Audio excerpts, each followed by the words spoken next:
I'm just going to go through how to use a Ferroli clock.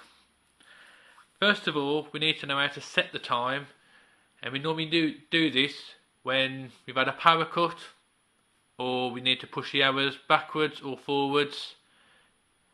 And we do this by pushing it to the left. That will freeze time, and if you notice the two dots will stop flashing. We press the plus button and the minus button depending on what time you want. So we're going to say the times, we're going to put the clocks back to 10:33. If you keep your finger on the button, it will go faster, and if you do it slowly, one button at a time, it will do it slowly. So we're going to put it to 10:32. That's the time set, and what you must remember to do is put it back in the centre, and as you notice, the two dots are flashing again, so it's ready to use. Now what we need to do is set the times for it to come on and off throughout the day. We do that by pulling it to the right, and it's P for program, and you'll be pressing P button, the plus button, or the minus button. And when you press the slider to the right, it will show you the first time it's set to come on, which at the moment it's 7 o'clock in the morning. And just a few little pointers. What you'll notice on the on times, you'll see a little light bulb, which you can see faintly there. The on times are the odd numbers. So if you take that into consideration when you're going through the clock, it might be a lot more easier. And what we're going to do, we're going to adjust it to, say, 8 o'clock. And if you keep your finger on the button, it goes faster. If you do it one at a time, obviously it goes slower. When we go towards the time, press it once at a time.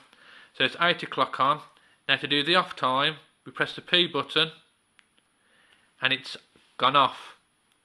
And if you notice, the little light bulb has disappeared, and it's gone onto an even number. So we're going to adjust that for the sake of the video. We're going to put it to 9:30. So you keep your finger on the button. Remember, it's a 24-hour clock as well. So when it's getting near to the actual time you want, do one at a time, and then you're in complete control. Then we go to a midday time.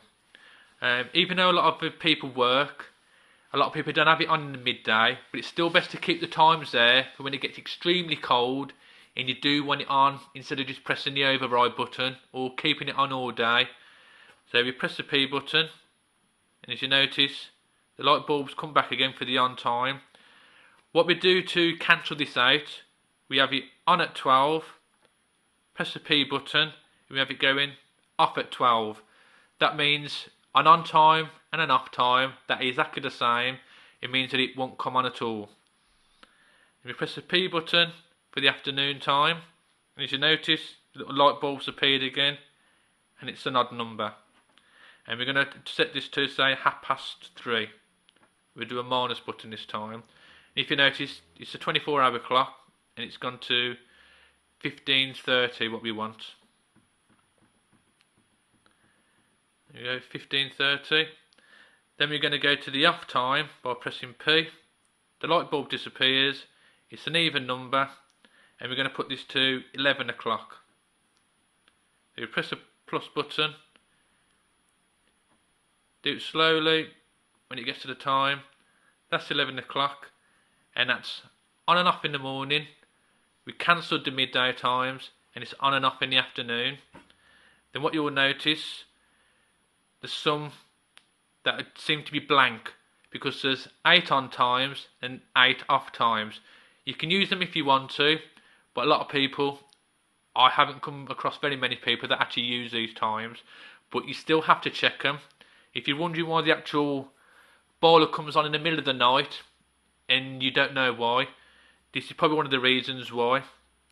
So we've got it on at nothing, off at nothing, on nothing, off nothing, and if you go all the way through, they should all be flashing. If you happen to see an actual time on any of them, then for argument's sake, if it was anything like that, it'll most probably come on at that time, and it'll probably stop on for the whole 24 hours, and it probably wouldn't go off at all.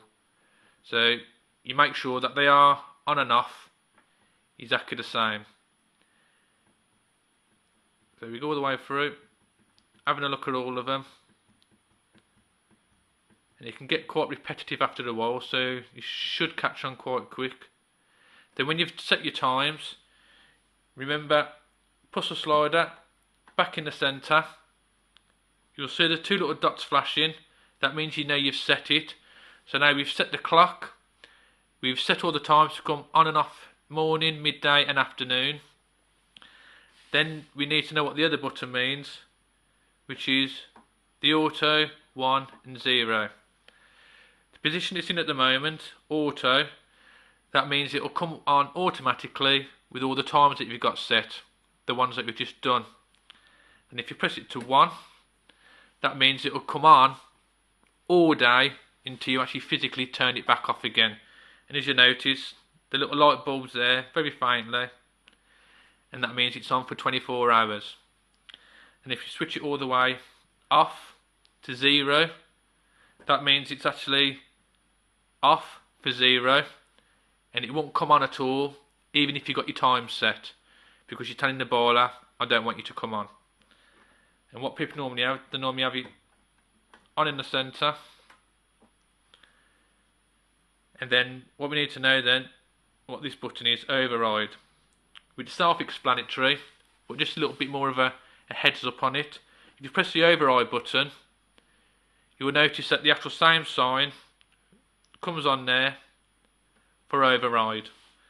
All this is just an advancement to the next time that's in its queue. So the next time for this now is going to be 3:30 in the afternoon, like we've set. So you've told the clock it's 3:30, so that'll stop on all the way till the off time, and it will actually go off, and it will come on back in the morning again as usual. And if you press it, it will basically go off, and it's only on when you actually see the light bulb. When you see the light bulb, that's when you know that it's physically on.